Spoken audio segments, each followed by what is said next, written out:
Today, I wanted to talk as to why the traditional bodybuilding culture is toxic. So, when I was around 18 years old, I fell in love with the Fast and Furious lifestyle, the movies. So, I really idolized Vin Diesel. I wanted to be as muscular as him.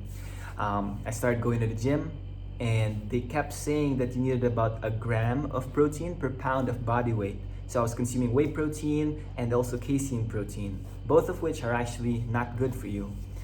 But at that time, I didn't know that. And right when I started being serious with bodybuilding and drinking those things and consuming excessive protein, I started developing a health problem. I could no longer sleep throughout the night. I had to keep waking up once, twice, or three times every night just to go and pee.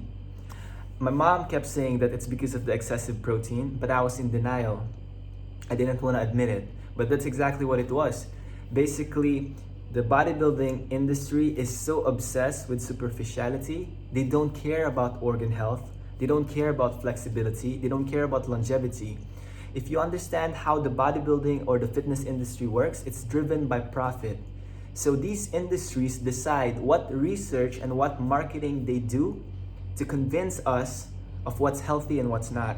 They don't work reverse. They don't find out what's healthy for us and then see if they can make money. It's the opposite. All they care about is profit in the long run, and if they can convince us to do anything, they would make us do it. So BCAAs, whey protein, caffeine pills, all sorts of supplements, they're not good for you, generally speaking. What's really important is what you eat. But aside from that, the problem with the bodybuilding industry is that it makes us strive for a certain ideal. Like if you think about it, in nature, no one should look like Arnold. No one should look that muscular. If you look at modern fighters nowadays, or even in the past, none of them had the bodies of Arnold. Packing on as much muscle as possible without caring about organ health or flexibility or long-term health is like a car being so big and bulky and heavy with a small engine. It's not good. That's why if you look at statistics with bodybuilders, aside from them having a lot of spinal injuries or shoulder injuries from lifting, they also don't really live long lives just because